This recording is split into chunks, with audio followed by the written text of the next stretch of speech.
The Sixth Amendment to the Constitution says, among other things, that everyone has a right to a speedy and public trial, but that speedy trial right applies to the accused, not the prosecutor. And despite that, the Department of Justice says it wants a speedy trial. Will that happen? This is what Trump's defense lawyer, John Laurel, said this morning on the Today Show.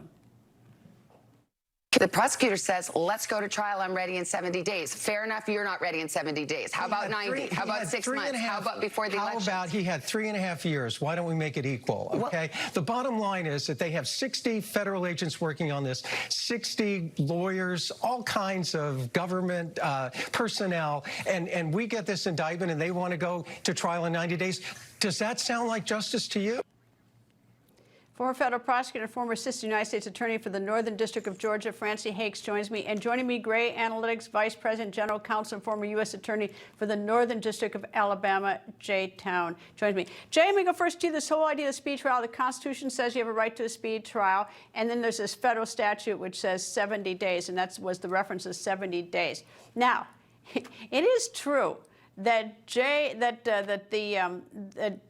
Smith, the special counsel, has had a huge jump. He's been appointed for a long time to investigate this. He has a huge staff. He's known about what the exact charges are, and now it gets dropped in the lap of a defendant, and the prosecution's saying let's go to trial in 70 days. How can that one be fair?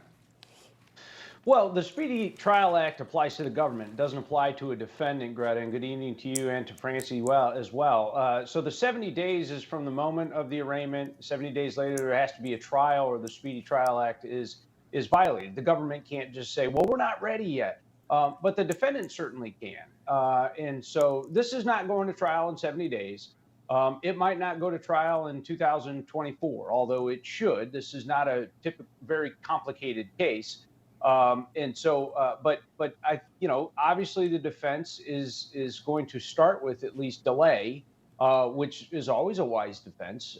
And they're going to try to get a lot of these issues sussed out interlocutory, which means pretrial, maybe all the way up to the Supreme Court.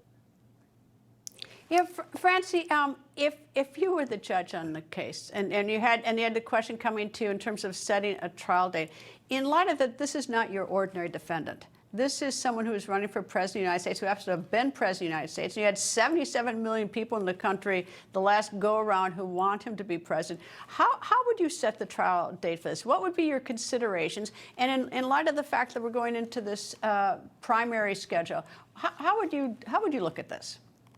Well, I hope that the judge is going to take this as a very unique case and that she needs to be bend over backwards type careful with every motion and every request by the defense, because it's going to be heavily scrutinized.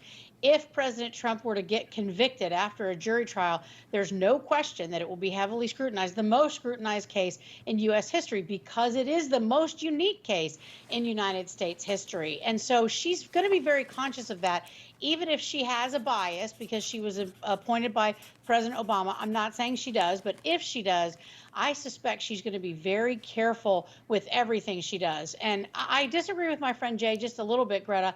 I think this is a complicated case. When you're talking about trying to figure out whether Donald Trump really believed he had been cheated in the election, I think potentially anyway, there is a magnificent amount of evidence out there, just a huge amount of evidence with respect to what different states did, how they changed election rules during the election, whether there were issues with voting machines and absentee ballot signature verification.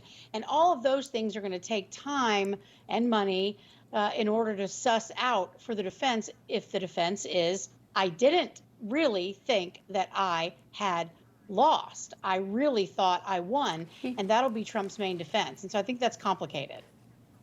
You know what else is sort of interesting about that whole, Jay, going into the meat of the case is that what the president's intent was when he relied on certain people and certain lawyers. I mean, even take Sidney Powell, who, back in 2020, when you looked at her resume, She had a pretty impressive resume. She was a former assistant United States attorney. I think she graduated very high in her class from law school. I mean, she didn't look like someone, if she walked into, if you looked at her on paper, you looked at her resume and she walked into your office and said, you have a good issue here. It's not like your antenna would go up right away back in, November and December of 2020. So, I mean, the intent's really going to be, it's going to be a powerful thing that the prosecution, I think, may have trouble proving unless they have statements of the president.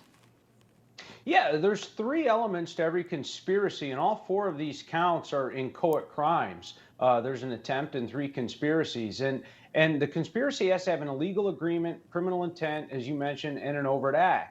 I'm not sure there's any of those 3 things. You mentioned the criminal intent. He's getting competing advice from lawyers. The indictment details a number of great lawyers, the attorney general, the acting attorney general, the DAG, the director of national intelligence. All of these people said, look, you lost the election. But there's these other lawyers who, as you just described, are Giuliani at the time, respected lawyer. And they're saying, I don't know that you did, and let's pursue these avenues and suss this out. And don't forget, there were some rules that were changed in the way the voting was done, saying that it was because of COVID. But the problem is the Constitution talks about changing the voting rules by going to the state legislature. So it's now has sort of been settled law. But back then it was not crazy to think that that you should challenge some of these things. But anyway, I'm going to take the last word on it because I'm not going to let either one of you leave. Francey and Jay, stick around. If you have something to say about that, you'll get it after the break. We'll be right back.